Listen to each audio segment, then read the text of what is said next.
Ang medicinal power ng soup ay tila naging libo-libong karayom na sabay-sabay tumusok sa kanyang laman mula sa bawat pore. Napangiwi si Yang Kai at napadaing ng mahina. Kasabay niyon ay biglang umalangaw mula sa kabilang silid ang nakakabinging sigaw ni Yanner. Malinaw na hindi nito matiis ang sakit. Agad namang maririnig ang pag-alo ni Aunt Lan mula roon. Samantala, tahimik lamang na inoobserbahan ni Aunt Siang si Yang Kai. May bakas ng pagtataka sa kanyang mga mata. Sinabi noon ni Old Man Xiao na ang medicinal bath na ito ay sobrang epektibo ngunit kasabay niyon ay isang halos hindi makataong sakit. Nag-aalala pa nga siya kung kakayanin ba ni Yang Kai at Yanner. Ngunit ngayon, mukhang walang problema si Yang Kai. Habang tumatagal, lalo lamang lumalala ang sakit. Hindi lamang balat niya ang tila sinusunog, maging ang meridians at internal organs niya ay tila kinakain ng libo-libong langgam. Bumagsak ang malalaking patak ng pawis mula sa kanyang noo habang namumula ng parang dugo ang buong katawan niya. Ngunit hindi siya tumigil. Patuloy niyang pinaikot ang cultivation technique. Lumipas ang isang oras, biglang hamupa ang sakit, at sa sumunod na sandali, napalitan iyon ng hindi maipaliwanag na gaan sa pakiramdam. Dahan-daang iminulat ni Yang Kai ang kanyang mga mata.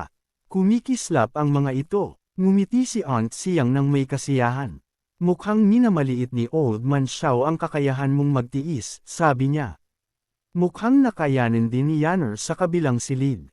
Habang nagsasalita, naghagis siya ng panibagong mga halamang gamot sa medicinal soap bago muling pinaypayan ang apoy. Sa pagkakataong ito, hindi na kailangang pilitin ni Yang Kai ang cultivation technique. Kusa na itong umiikot sa tulong ng medicinal power. Sa bawat ikot nito, malinaw niyang nararamdaman ang pagbabago sa kanyang katawan. Mas tumitibay ang kanyang laman at dugo. Mas lumalapad at tumitibay ang kanyang mga meridian. At lalo pang dumadalisay ang kanyang true chi.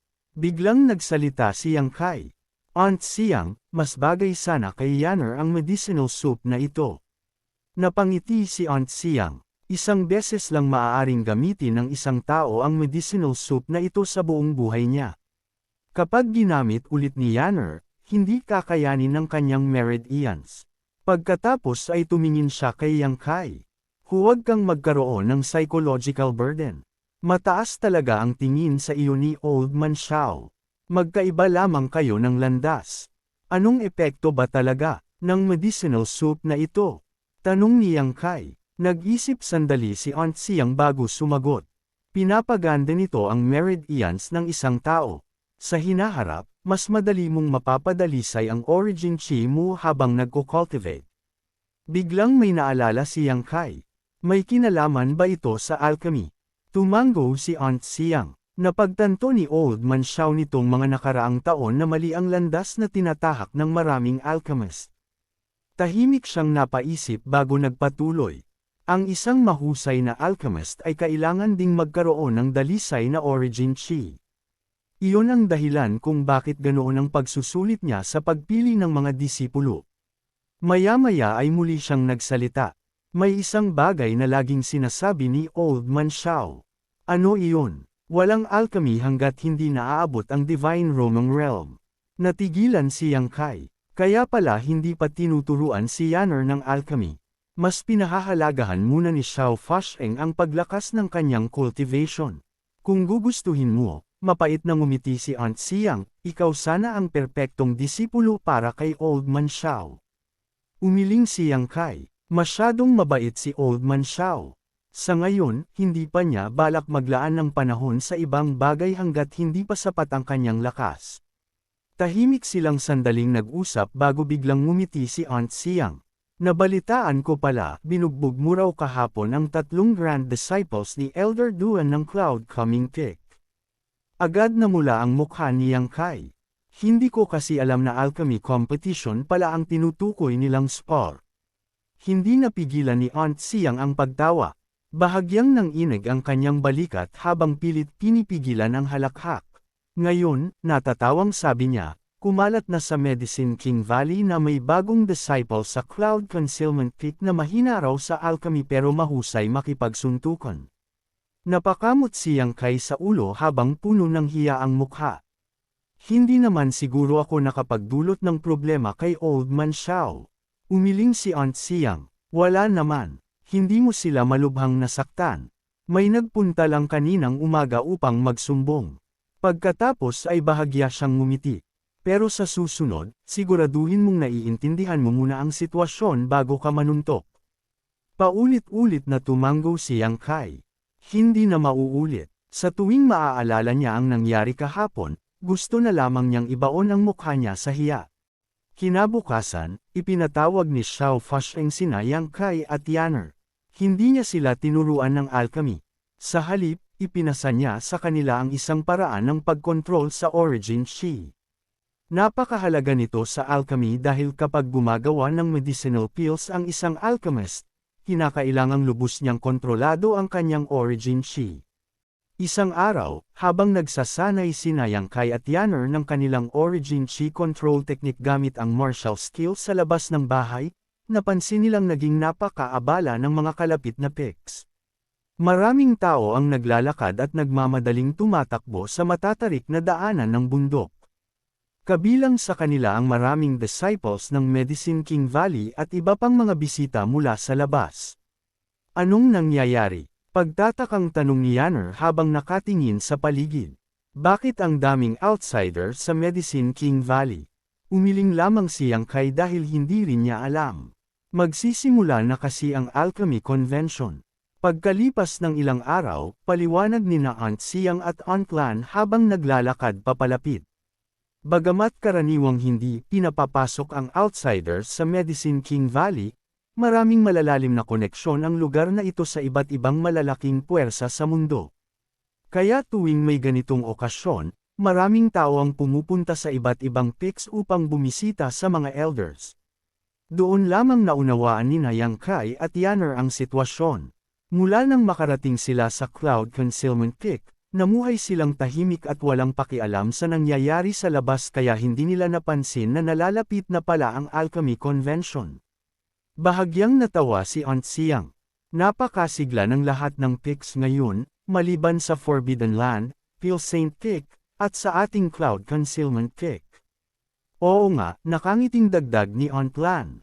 Tahimik pa rin dito. Humajijek si Yanner. Kung bubuksan lamang ni Master ang gate ng bundok, siguradong dadagsa rito ang lahat ng tao. Baka mawalan pa ng bisita ang ibang peaks. Sinulyapan siya ni Aunt Siang at kunway pinagalitan. Kapag nangyari iyon, mamamatay kami sa pagod ni Aunt Lan. Sa dami ng bisita, paano namin kakayaning magsilbi ng tsaa at tubig? Sa paglipas ng panahon, lalong napalapit sina Aunt Siang at Aunt Lan kay Yanner. Dahil wala silang sariling anak, itinuring nila siyang parang tunay na anak at maalaga nila itong inas-ikaso. Kasabay ng pagbagsak ng boses ni Aunt Siang, biglang bumukas ang pinto ng silid ni Xiao Fasheng at isang malakas na tawa ang narinig. Mukhang hindi rin magiging tahimik ang Cloud Concealment Pit ngayon. Master, Old Man Xiao. Magalang na yumuko sina Yang Kai at Yanner habang nakikita nilang lumalabas si Xiao Fasheng na may malawak na ngiti sa mukha at napakasigla ng aura. Master, bakit napakasaya mo? Malambing na tanong ni Yanner habang lumalapit. Napailing si Yang Kai. Talagang kakaiba ang pinsan niyang ito. Kapag sila lang dalawa, napaka-istrikto at palaaway nito, ngunit sa harap ni na Xiao Fasheng, Aunt Siang, at Aunt Lan, napakabait at maayos nitong kumilos. Kapag may kaibigang nanggaling sa malayo, syempre masaya ako, natatawang sagot ni Xiao Fasheng. Pinaikot ni Yanner ang kanyang mga mata. Akala ko ayaw mong may bumibisita rito, Master. Nakadepende yun kung sino ang bumibisita, nakangiting sabi ni Xiao Fasheng. Ayoko sa mga taong pumupunta rito para humingi ng pabor. Pero iba ang taong paparating ngayon. Hahaha, Old Man Xiao, naparito rin ako para humingi ng pabor. Itataboy mo rin ba ako? Kasabay ng malakas na tawang iyon, mabilis na lumapit ang isang figure mula sa daanan ng bundok. Nang marinig ni Yang Kai ang boses na iyon, biglang nagbago ang kanyang ekspresyon. Parang pamilyar na pamilyar ang boses na iyon. Maging sina Aunt Siang at Aunt Lan ay nagulat nang marinig ang bisita na tawaging, Old Man Xiao, si Xiao Fasheng. Sa buong mundo, kahit ang patriarchs ng 8 great families ng Central Capital ay magalang natatawag dito bilang, Master Xiao. Walang nangangahas na tawagin siya ng ganoon kap-abaya. Ngunit hindi nagalit si Xiao Fasheng. Sa halip, natawa pa siya. Paano kita maitataboy? May utang pa akong buhay sa iyo. Dahil sa mga salitang iyon, agad na naunawaan nina Aunt Siang at Aunt Lan na ang bisita ay isa sa mga nagligtas ng buhay ni Xiao Fasheng, kaya naging mas magalang sila. Sa isang iglap, lumitaw sa harap nila ang dalawang tao. Ang nasa unahan ay isang matandang halos kaedad ni Xiao Fasheng. Punong-puno ng kulubat ang kanyang mukha ngunit masigla siyang nakangiti. Sa likuran niya ay isang magandang dalagang nakasuot ng mapusyaw na berdeng damit. Ang kanyang mga mata ay malinaw at maningning na tila mga bituin. May asul na gemstone sa kanyang makinis na noo at natatakpan ng manipis na belo ang kanyang mukha. Humahangin ang kanyang belo at kasuotan, dahilan upang magmukha siyang isang diwata na hindi nadudungisan ng mortal na mundo. Nayanig ang ekspresyon ni Yang Kai habang dahan-daang umangat ang sulok ng kanyang bibig. Hindi siya kumurap habang nakatitig sa dalaga. Naramdaman ng babae ang diretsahan at walang hiya niyang titig kaya bahagyang kumunat ang kanyang mga kilay at sumulyap siya kay Yang Kai. Ngunit sa sumunod na sandali, napuno ng matinding pagkagulat ang kanyang mga mata. Bahagyang nanginig ang kanyang mahahabang pilik mata habang hindi makapaniwalang nakatingin kay Yang Kai. Nagtagpo ang kanilang mga mata. Bahagyang ngumiti si Yang Kai. At ang mga mata ng babae ay naging hugis gasuklay dahil sa saya.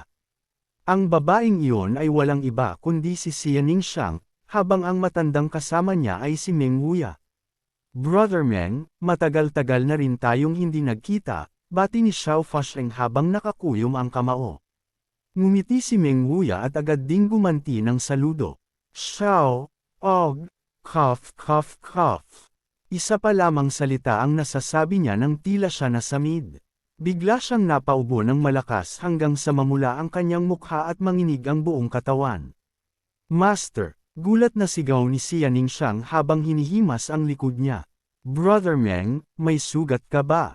Seryosong tanong ni Xiao Fasheng habang sinusuri ang pulso nito. Mabilis na kumaway si Meng Wuya. Matapos makahinga ng maayos, tumingin siya kay Yang Kai na para bang namatayan ng ama. Brat, bakit nandito ka? Sa isip ni Meng Wuya, tunay itong isang masamang pagkakataon. Parang magkaaway na muling nagtagpo sa makitid na daan. Mahigit isang taon nang hindi nakikita si Yang Kai matapos itong ipadala ni Ling Taishu sa Yuming Mountain para magsanay. Noong una, labis na nalungkot at nangulila ang kanyang pinakamamahal na disciple, ngunit habang tumatagal at sa tulong ng kanyang paggabay, tila unti-unti na nitong nalampasan ang sakit ng pananabik. Inakala ni Meng Wuya na nakalimutan na ni Xia Ningxiang si Yang Kai. Ngunit ngayong nakita niya ang malalim na damdamin sa mga mata ng kanyang disciple, agad niyang naunawaan ang katotohanan. Hindi nito kailanman nakalimutan si Yang Kai. Itinago lamang nito ang pananabik sa kaibuturan ng kanyang puso. Sa sandaling iyon, tunay na naintindihan ni Meng Wuya ang kahulugan ng kasabihang, ang pag-ibig ay parang alak, habang tumatagal, lalong sumasarap. Sa totoo lang, gusto na niyang tumalikod at umalis, ngunit huli na ang lahat. Sa sandaling iyon, gusto niyang sampilan ang sarili ng ilang beses. Napansin niyang medyo malungkot si Xia Ningxiang nitong mga nakaraang araw, kaya dinala niya ito sa Medicine King Valley upang makapaglibang habang ginaganap ang Alchemy Convention. Sino ang mag-aakalang makakasalubong nila rito ang batang ito? Buwisit, halos maiyak na isip ni Meng Wuya. Bakit pa kasi ako nakialam? Sa Cloud Concealment Tech, bakas sa mukha ni Meng Wuya ang matinding hinanakit at pagkainis, habang si Xia Ningxiang naman ay tahimik na nakasuporta sa kanyang master, bahagyang nakangiti habang nakapikit ang mga labi. Kakaiba rin ang ekspresyon ni Xiao Fasheng habang salit-salitang tinitingnan sina Xia Ningxiang at Yang Kai. May bakas ng pagkaunawa sa kanyang mga mata. Samantala, sina Aunt Siang at Aunt Lan ay tila litong-lito at walang maintindihan sa nangyayari. Si Yaner naman ay tahimik na lumapit kay Yang Kai at tinusok siya sa tagiliran gamit ang daliri. Hoy, huwag mo siyang titigan ng ganyan. Namumula na tuloy ang mukha niya. Magkakilala, kayo, nakangiting tanong ni Xiao Fasheng habang pinagmamasdan ang lahat. Bahagyang tumanggo si Yang Kai at magalang na yumuko. Shopkeeper Meng. Pagkatapos ay naging mas banayad ang kanyang tingin habang nakatingin kay Xia Ningxiang. Little Senior Sister. Agad na namula ang maliliit na tenga ni Xia Ningxiang. Bahagya niyang ibinaba ang ulo at mahina ngunit malambing na sumagot. Junior Brother. Bahagyang nanginginig ang kanyang boses at halatang hindi mapakali ang kanyang puso. Ahem. Ahem. Mabilis na umubo si Meng Wuya upang putulin ang matamis na atmosfera. Halos ayaw na niyang batiin si Yang Kai habang nakairap dito. Old Man Xiao, may bisitang nagmula pa sa malayo at ganito mo lang kami patatayuan sa labas. Malakas na natawa si Xiao Fasheng. Brother Meng, pasok tayo at doon na mag-usap. Bagamat puno ng katanungan, isang tusong matandang sorrow si Xiao Fasheng. Paano niya hindi mapapansin na may damdamin si Xia Ningxiang para kay Yang Kai? Noong una silang magkita ilang taon na ang nakalipas, nasa 12 taong gulang pa lamang ang dalaga. Itinuring siya ni Meng Wuya na parang pinakamahalagang kayamanan. Ngayong nagsisimula ng mamukadkad ang damdamin ng dalaga, natural lamang na mabalisa si Meng Wuya. Kung siya man ang may ganitong kadal-isay at kagandang disciple, siguradong mag-aalala rin siyang baka masaktan ito balang araw. Magkasabay na naglakad papasok sina Meng Wuya at Xiao Fasheng, habang si Xia Ningxiang ay bahagyang tumango kay Yang Kai bago mabilis na sumunod. Kasabay ng hangin, mahina nilang narinig ang boses ni Meng Wuya. Disciple, tingnan mong mabuti ang brat na iyon. Napapaligiran ng magagandang babae saan man magpunta. Isa siyang tunay na babero. Dapat maging maingat ka. Masunerang tumango si Xia Ningxiang. Ang matandang iyon, nakasimangot na bulong ni Yaner, halatang hindi nasiyahan. Nagkatinginan sina Aunt Siang at Aunt Lan bago bahagyang ngumiti habang binibigyan ng makahulugang tingin si Yang Kai. Pagkatapos ay sumunod sila upang maghanda ng tsaa. Pinsan, sino ba siya? Puno ng kuryosidad na tanong ni Yaner nang makapasok na ang lahat. Senior sister ko mula sa Lingxiao Pavilion, walang emosyong sagot ni Yang Kai. Senior sister lang. Mahinang humajijek si Yaner. Inirapan lamang siya ni Yang Kai bago bumalik sa kanyang silid. Nanatiling nakatayo si Yaner habang nakatapat ang daliri sa kanyang mapulang labi. Umiikot ang kanyang mga mata na tila may iniisip. Akala mo hindi ko alam. Hindi na ako bata. Pagkaraan ng ilang sandali, bigla siyang humajijek ng mag-isa. Hindi inaasahan ni Yang Kai na pupunta sa Medicine King Valley sina Meng Wuya at Xia Ningxiang. Bagamat alam niyang malapit na ang Alchemy Grand Meeting at posibleng may mga tao mula sa Lingxiao Pavilion na dumalo, espesyal ang physique ni Xia Ningxiang. Ang kanyang pale refining art ay hindi kayang pantayan ng sinuman sa nakababatang henerasyon ng mga alchemist. Kung sasali siya sa kompetisyon, wala nang saysay pa ang Alchemy Grand Meeting dahil siguradong kanya agad ang unang pwesto. Ilang sandali pa, may kumatok sa pinto. Bahagyang ngumiti si Yang Kai bago tumayo at buksan ito. Sa labas ay nakatayo si Xia Ningxiang, elegante at tahimik. Junior brother, mahina niyang tawag. Kumikislap ang kanyang malabituing mga mata sa saya ng muling pagkikita matapos ang mahabang panahon. Pumasok ka, sabi ni Yang Kai habang tumatabi.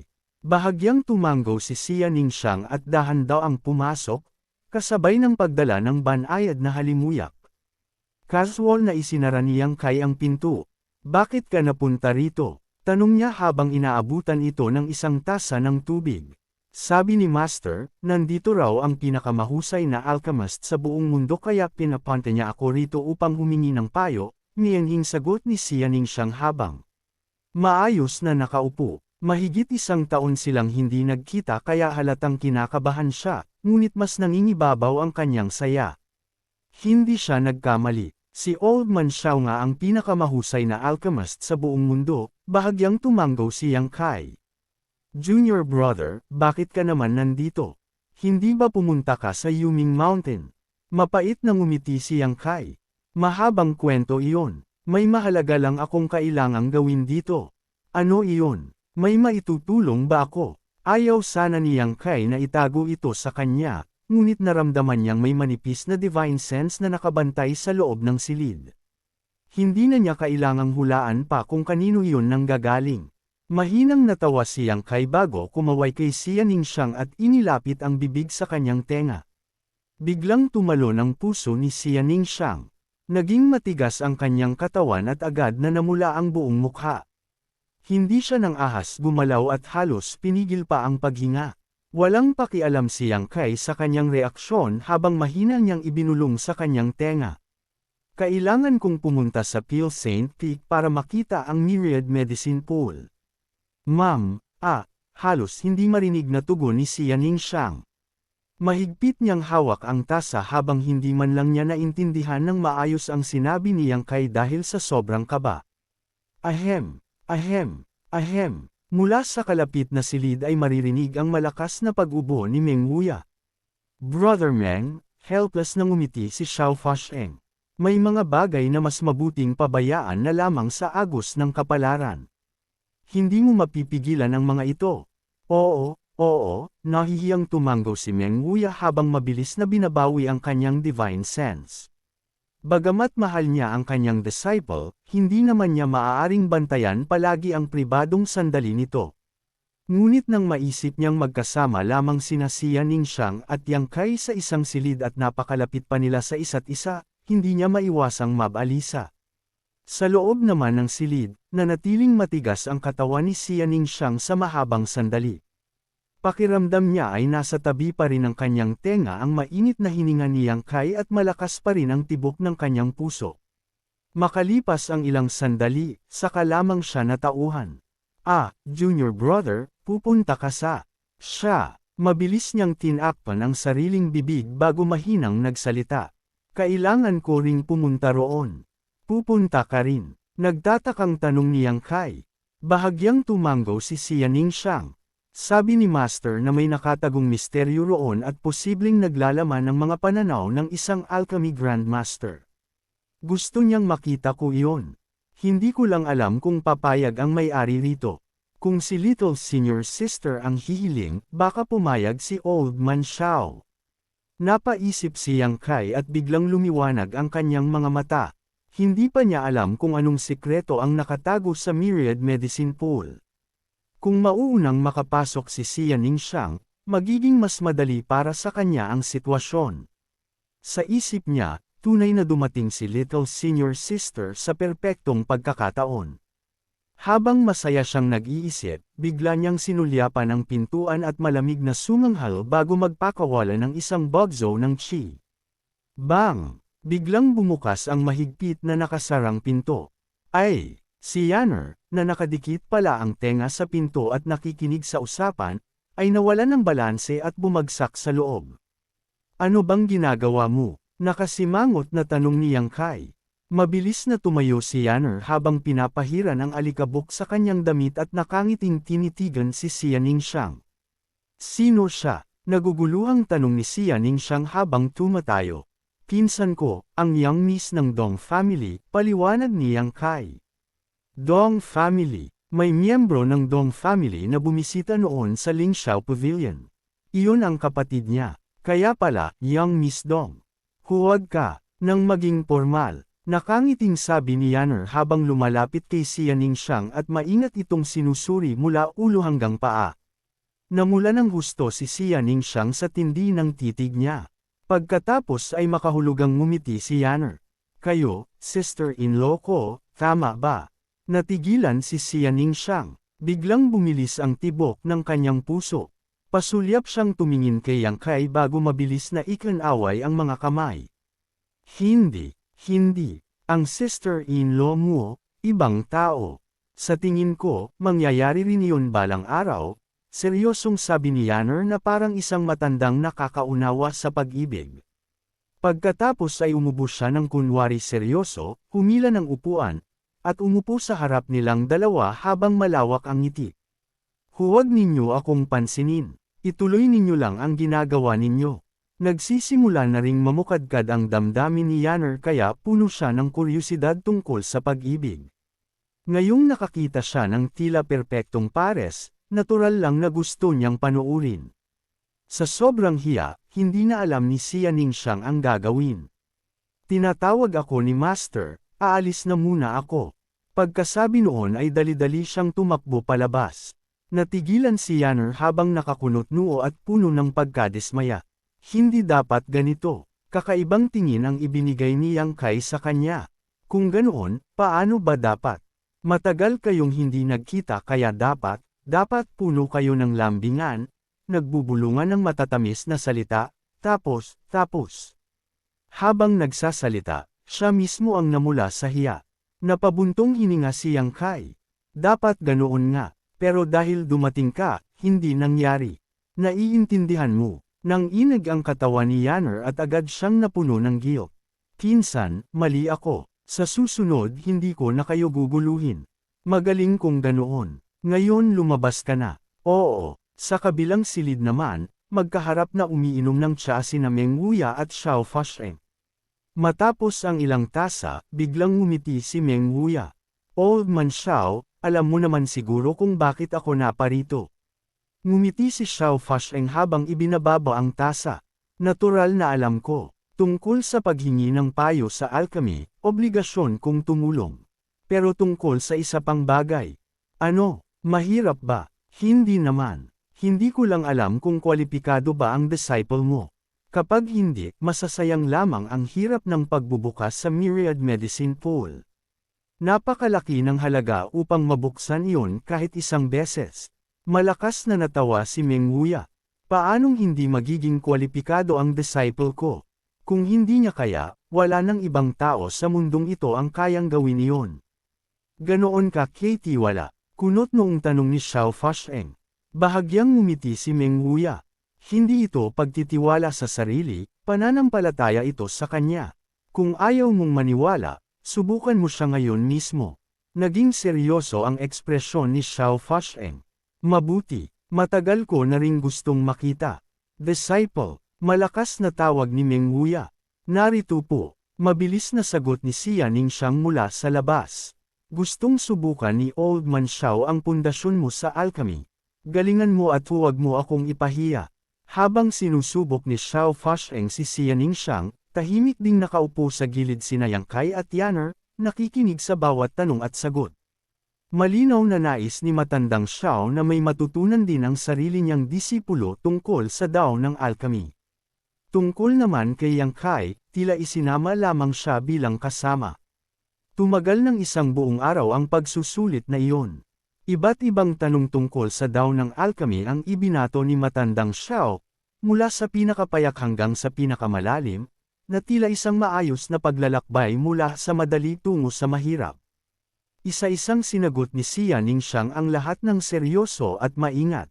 Pagkalipas ng kalahating araw, napalitan ng kaaya-ayang pagkagulat ang ekspresyon ni matandang Xiao. Ngunit matapos ang isang buong araw, tuluyan itong naging matinding pagkabigla, at nagbago rin ang paraan ng pagtingin niya kay Xia Ningxiang. Para bang nakatagpo siya ng isang walang kapantay na kayamanan, halos magningning sa kasakiman ang kanyang mga mata. Kakaibang tumawa si Meng Wuya mula sa gilid.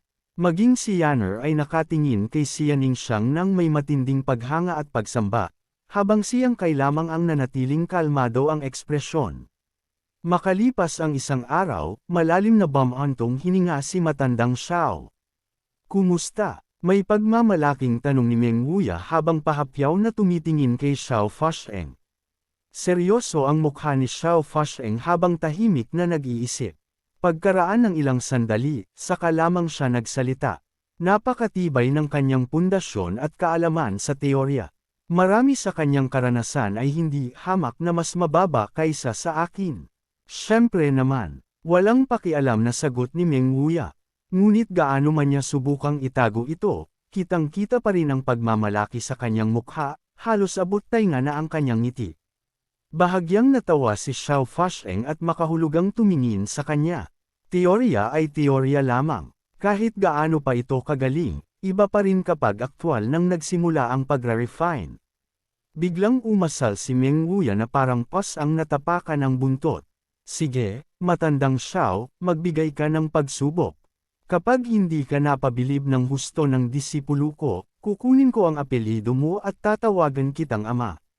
Hindi napigilan ni Yanner ang mapatawa ng malakas. Hawak niya ang kanyang tiyan habang nanginginig ang kanyang mga balikat sa kakatawa. Napangiti na lamang ng mapait si Xiao Fasheng bago tumingin kay Xia Ningxiang. Hanggang ngayon, ano na ang pinakamataas na ranggo ng medicinal pill na na-refine mo? Profound grade low grade, mahinang sagot ni Xia Ningxiang. Nayanig ang katawan ni Xiao Fasheng at agad nagbago ang kulay ng kanyang mukha. Hindi siya makapaniwalang tumingin rito, tila naghahanap kahit kaunting bakas ng biro sa inosenteng mga mata nito. Ngunit malinaw at dalisay ang mga matang iyon, walang kahit katiting na kasinungalingan. Gaano kataas ang success rate mo sa pagre-refine ng profound grade low grade pills? Seryosong tanong ni Xiao Fasheng. Isang beses ko pa lang po itong nasubukan, at medyo mahirap po. Oh, napabuntong hininga si Xiao Fasheng. Sa wakas ay nakahinga siya ng kaunti. Mukhang sinuwerte lamang ito noon kaya nakagawa ng profound grade low grade pill. Mabilis niyang binago ang tanong. Kung ganoon, paano naman ang heaven grade pills? Hindi pa po ako nabibigo. Ano, punong-puno ng pagkabigla ang mukha ni Xiao Fasheng. Kahit minsan ay hindi. Bahagyang tumango si Xia Ningxiang. Imposible, kunot noong sabi ni Xiao Fasheng. Kahit ako mismo ang mag-refine, hindi ko masisiguro ang 100% tagumpay. Laging may kaakibat na panganib ang pill refining art. Kahit na narating na ni Xiao Fasheng ang rurok ng Tao of Alchemy, hindi pa rin niya ito lubusang maiiwasan. Kakaibang tumawa si Meng Wuya. Walang imposible sa mundong ito. Kung hindi ka naniniwala, subukan mo mismo. Nag-alinlangan si Xiao Fasheng sandali bago tuluyang tumayo. Sumunod kayo sa akin. Pinangunahan niya ang grupo papunta sa bahay na kanyang tinitirhan. Sa loob nito ay may lihim na lagusan pababa sa ilalim ng lupa. Maliwanag na mahalagang lugar din ang nasa ilalim ng Cloud Concealment Peak. Dahil pawang mga martial artist sila, mabilis silang nakababa. Matapos ang ilang liko, narating nila ang isang napakalawak na silid na yari sa bato. Kasya rito ang mahigit 10 ordinaryong silid.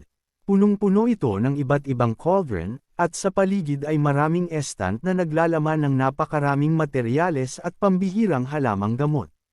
Napakarami mo palang kayamanan rito, sambit ni Meng Wuya habang palingalinga at hinahawakan ang kung ano-anong bagay. Hindi naman ito ikinainis ni Xiao Fasheng. Pinaghirapan ko ang lahat ng ito sa buong buhay ko. Sinumang magpapakiusap kay Xiao Fasheng na gumawa ng pills ay kailangang magbayad ng napakaraming kayamanan. Sa paglipas ng mga taon, unti-unti yung naipon hanggang sa maging ganito kalaki. Huminto si Xiao Fasheng at tumingin kay Xia Ningxiang. Maaari mong gamitin ang kahit anong nandito.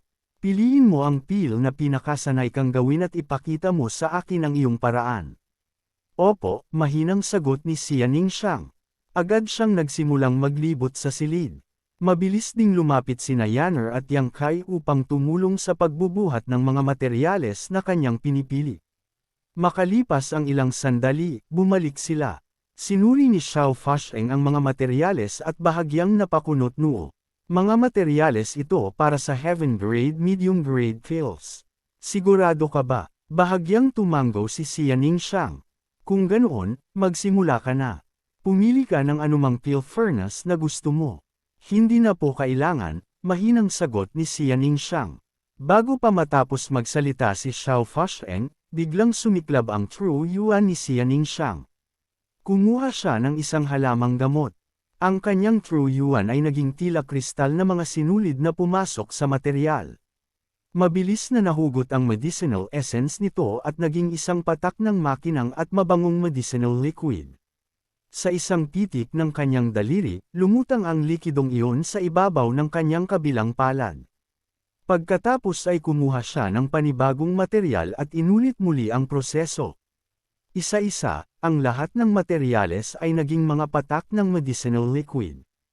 Ang mga halamang nawala ng essence ay naging parang tuyong kahoy na lamang. Hanggang dito na lang muna mga idol, hanggang sa muli at magandang araw. Please like, share, and subscribe para inyong mapanood ang susunod na kabanata. Maraming salamat mga idol ko.